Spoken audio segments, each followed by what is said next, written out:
சிங்கம் சிங்களாகத்தான் வரும் என்பார்கள். இந்தியாவில் குஜராத் தவிர வேறு இடங்களில் சிங்கம் வசிப்பிடம் இல்லை. காட்டுராஜா சிங்கத்திற்கு பதிலாக கரடிகள் சிங்களாக வந்து கெத்து காட்டி வருகின்றன. நீலகிரி மாவட்டம் ஊட்டி உள்ளிட்ட பகுதிகளில் பகல் இரவு பாராமல் சிங்கத்திற்கு பதிலாக சிங்களாக வரும் கரடிகள் வீட்டின் கிச்சன் அறைகளுக்குள் புகுந்து உணவு தேடுகிறது. கிடைக்காத பட்சத்தில் சமையல் எண்ணெய், சர்க்கரை, மாவு உள்ளிட்டவற்றை ஒரு பிடி பிடிக்கிறது. வீடுகள், கடைகள், ரேஷன் கடைகளில் உள்ள ஃப்ரிட்ஜை லாவகமாக திறந்து ஐஸ்கிரீம், பிஸ்கட், பால் உள்ளிட்டவற்றை ரசித்து ருசித்து செல்கிறது. பால் வேன்களில் கதவுகளை ஈஸியாக திறந்து பால் பாக்கெட்டுகளில் ஆட்டையை போட்டு பால் குடிக்கிறது. கோத்தகிரி மற்றும் அதன் சுற்றுவட்டார பகுதிகளில் அண்மை காலமாக உணவு மற்றும் தண்ணீர் தேடி வனப்பகுதியில் இருந்து வெளியேறும் கரடிகள் தேயிலை தோட்டங்கள், குடியிருப்பு பகுதிகளுக்குள் உலா வருவது வழக்கமாகிவிட்டது.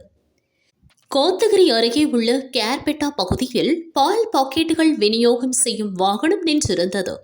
அங்கு வந்த கரடி வாகனத்தின் கதவை லாவகமாக திறந்து பால் பாக்கெட்டுகளை ஒவ்வொன்றாக எடுத்து ருசித்துவிட்டு நடையை கட்டியது.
ஊட்டி நகராட்சிக்கு உட்பட்ட புதுமந்து, வண்டிசோலை, ஃபாரஸ்ட் கேட் உள்ளிட்ட சுற்றுவட்டார பகுதிகளில் உணவு மற்றும் தண்ணீர் தேடி வனப்பகுதிகளில் இருந்து ஊருக்குள் உலாவரும் கரடிகளால் பொதுமக்கள் மற்றும் சுற்றுலா பயணிகள் அச்சமடைந்து வருகின்றனர்.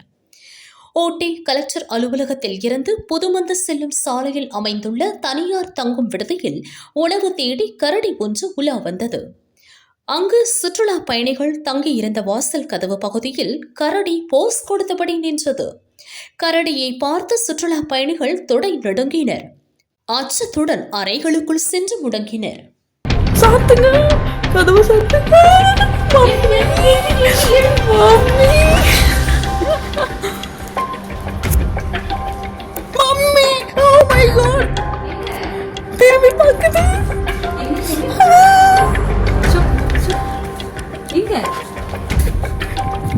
ஐயோ ஐயோ பன்னிக்குட்டி மை காட்! ஊட்டியில் உள்ள உலக புகழ்பெற்ற அரசு தாவரவியல் பூங்காவில் தினமும் பொதுமக்கள் நடைபயிற்சி மேற்கொள்வது வழக்கம். இன்று அதிகாலை பூங்காவில் கரடி ஒன்று உலா வந்ததால் அப்பகுதியில் பெரும் பரபரப்பு ஏற்பட்டது. பூங்காவில் நடைபயிற்சி மேற்கொள்ள வந்த பொதுமக்கள் கரடியை கண்டவுடன் ஓட்டம் பிடித்தனர். பூங்காவில் கரடி நுழைந்ததால் பாதுகாப்பு கருதி காலையில் நடைபயிற்சி மேற்கொள்ள தடை விதிக்கப்பட்டது.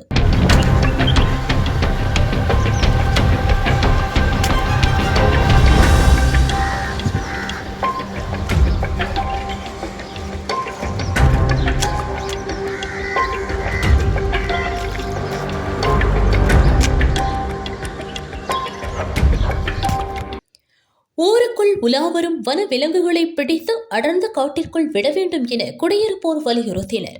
வன விலங்குகளின் வாழ்விடங்களை ஆக்கிரமித்து மனிதன் அட்டகாசம் செய்து வருவது வழக்கமாகிவிட்டது.